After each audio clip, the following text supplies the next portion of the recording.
Malam itu hujan turun deras di kota kecil, tempatku biasa mangkal sebagai sopir taksi. Jam menunjukkan pukul 12.30 malam, suasana sepi, hanya suara rintik hujan dan sesekali petir yang menyambar.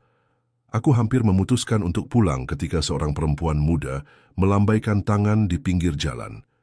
Ia memakai gaun putih panjang, wajahnya tertutup payung. Tanpa pikir panjang, aku menepi dan membiarkannya masuk. "Ke Jalan Cemara, Pak," katanya dengan suara pelan. Aku mengangguk dan mulai melajukan mobil, tapi ada yang ganjil. Jalan Cemara dikenal sebagai kawasan lama yang sudah jarang dihuni. Beberapa rumah di sana bahkan kosong dan terbengkalai. Tapi aku diam, tak ingin membuatnya merasa tak nyaman. Di kaca spion aku sempat melihat wajahnya. Pucat, matanya sayu, tapi indah. Ada aura misterius dalam dirinya. Sepanjang perjalanan, penumpang itu diam membisu. Tak ada percakapan, hanya aroma melati samar-samar memenuhi kabin taksi. Aneh, aku tak pernah menyemprotkan parfum seperti itu. Aku mencoba mencairkan suasana. "Malam-malam begini, apa enggak takut sendirian, Mbak?" tanyaku. Tapi dia hanya tersenyum samar tanpa menjawab. Entah kenapa senyum itu membuat bulu kudukku merinding. Setibanya di Jalan Cemara, aku memperlambat laju mobil. Lampu jalan remang-remang, rumah-rumah tua berjajar sunyi. "Berhenti di depan rumah nomor 17, katanya. Aku menepikan taksi. Tapi saat aku menoleh ke belakang untuk memastikan kursi penumpang kosong, tidak ada siapa-siapa. Pintu belum terbuka, tidak ada jejak keluar. Aku tercekat, mataku menatap kosong ke bangku belakang. Panik mulai merayap dalam dada. Aku keluar dari mobil, menyalakan senter dan mengelilingi taksi. Tak ada tanda-tanda keberadaan wanita itu. Aku bahkan mengecek bagasi, walau terdengar konyol. Saat kembali ke dalam taksi, di jok belakang terdapat bunga melati segar dan selembar foto lama. Dalam foto itu, ada seorang perempuan berbaju putih, mirip dengan penumpangku tadi. Tapi di balik foto tertulis tahun 1993. Tanganku gemetar saat memegang foto itu. Tahun 1993, lebih dari 30 tahun lalu. Aku terdiam, mencoba mengingat kembali wajah penumpang tadi. Semakin kupikirkan, semakin yakin aku pernah melihat wajah itu, entah di mana. Aku ambil ponsel, mencoba mencari informasi tentang rumah nomor 17. Sinyal mendadak hilang, aneh, biasanya daerah ini tetap terjangkau. Tiba-tiba, suara ketukan pelan terdengar dari jendela kanan taksi. Aku menoleh cepat. Seorang pria tua berdiri di sana, mengenakan mantel lusuh. "Kamu lihat perempuan berbaju putih?" tanyanya dengan nada datar. Jantungku berdetak cepat. "Iya, tadi dia naik taksi saya, tapi tiba-tiba hilang," jawabku. Pria itu menarik napas dalam. "Dia sudah meninggal 30 tahun lalu. Kamu baru saja menjemput arwah." Aku terpaku. Mulutku terbuka tapi tak sanggup berkata. Pria itu menghela napas dan menunjuk rumah nomor 17 yang kini tampak seperti reruntuhan. Dulu, rumah itu milik keluarga Harun. Putrinya tewas tertabrak mobil saat mau naik taksi tengah malam. Sejak itu, arwahnya sering muncul minta diantar pulang. Tubuhku lemas, jadi aku barusan mengantar seorang hantu? Aku ingin segera pergi dari tempat itu, tapi mesin taksi mendadak mogok. Ku coba berulang kali menyalakan, tapi sia-sia. Lampu mobil berkedip sendiri, lalu mati. Jalanan jadi gelap gulita. Saat itulah aku mendengar suara isakan pelan dari kursi belakang. Perlahan aku menoleh. Di cermin spion, bayangan perempuan itu kembali duduk di sana. Matanya menatapku tajam. Suaranya terdengar lirih, seperti berbisik di telingaku langsung.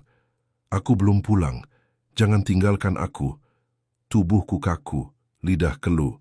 Aku menutup mata, membaca doa dalam hati. Saat kubuka lagi, tak ada siapa-siapa di kursi belakang. Mesin tiba-tiba menyala sendiri.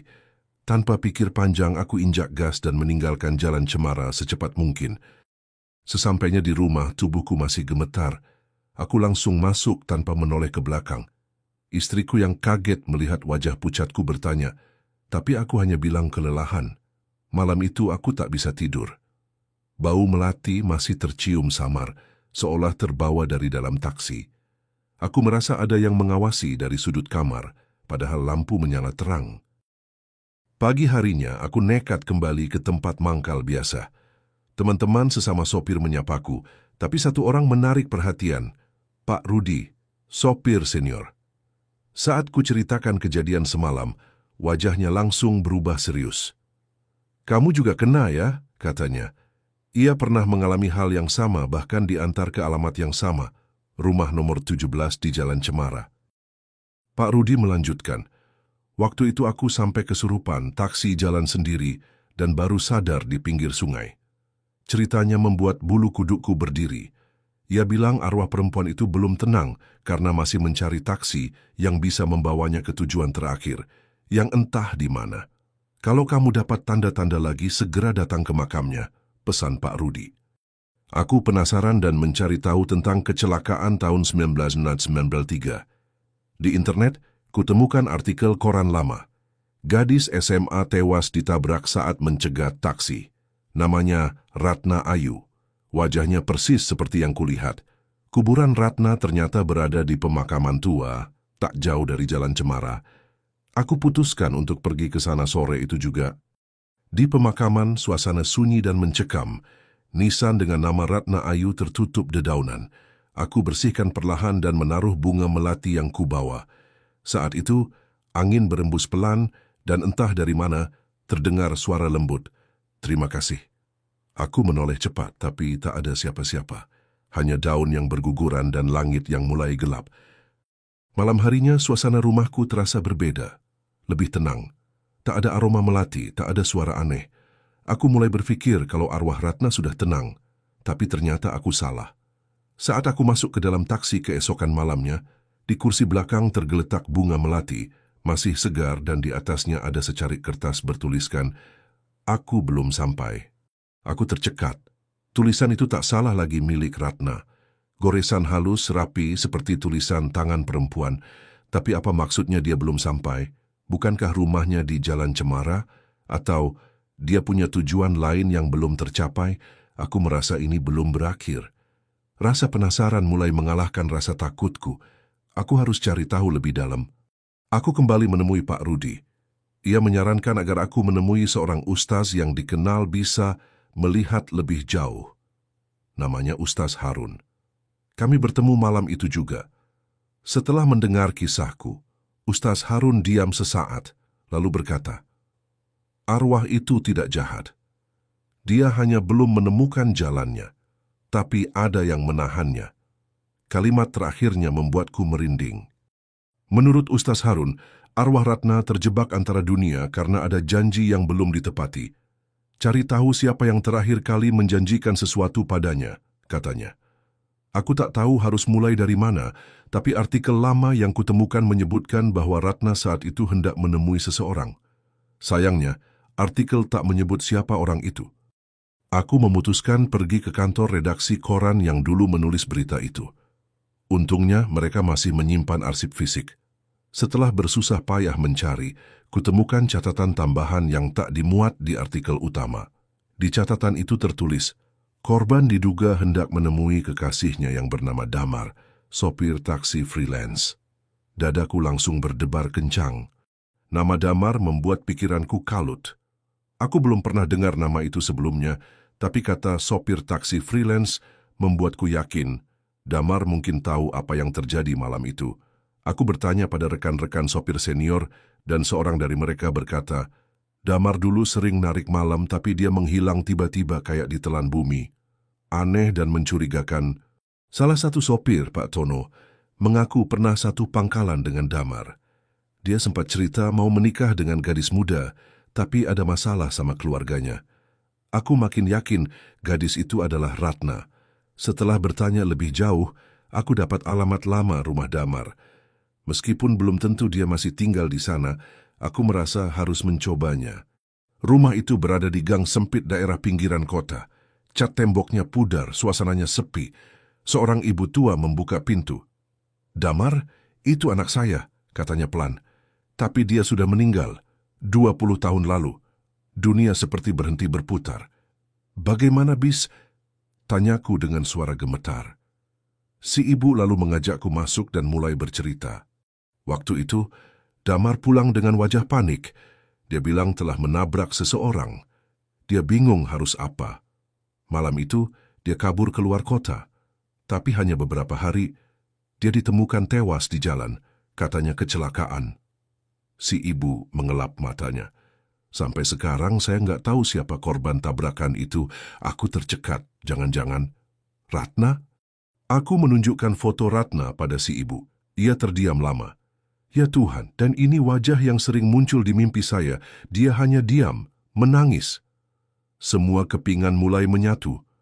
Ratna hendak menemui Damar malam itu, tapi justru ditabrak olehnya. Damar tak pernah minta maaf. Mungkin itu alasan arwah Ratna belum tenang. Aku harus lakukan sesuatu. Aku kembali menemui Ustaz Harun dan menceritakan semuanya. Beliau mengangguk pelan. Arwah Ratna menunggu pengakuan dan permintaan maaf dari Damar. Tapi karena Damar sudah tiada, kita harus bantu menyampaikan itu secara batin. Aku tak mengerti maksudnya, tapi beliau menawarkan untuk memandu doa dan menyampaikan pesan lewat media ruhani. Malam harinya kami menggelar doa di rumah. Aku, Ustaz Harun, dan beberapa orang dari Musala.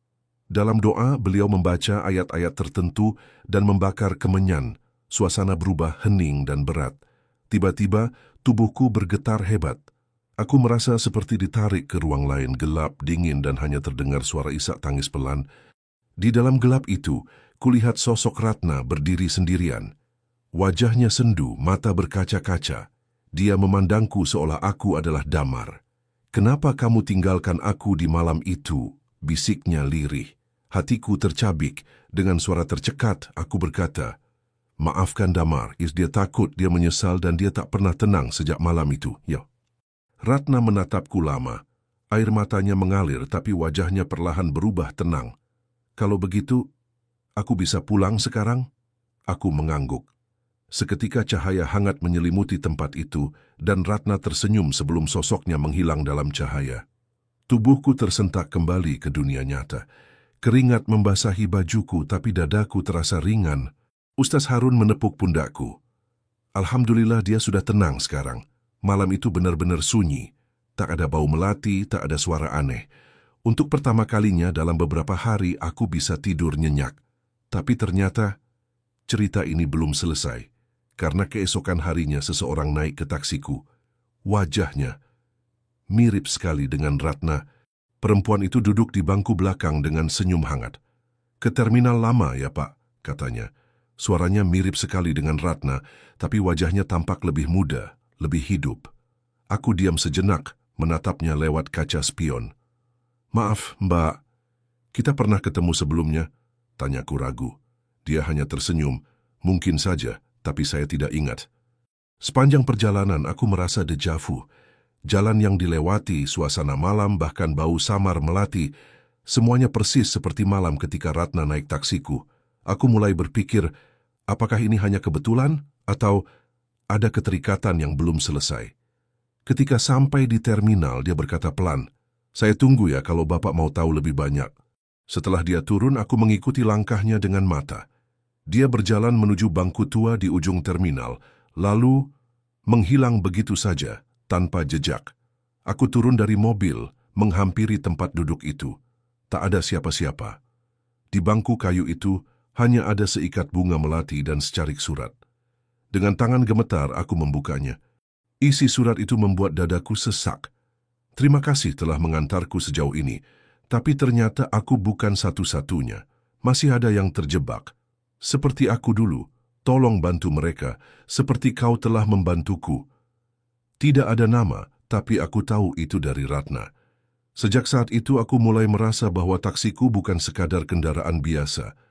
Malam-malam berikutnya penumpang yang berbeda mulai naik ke taksiku.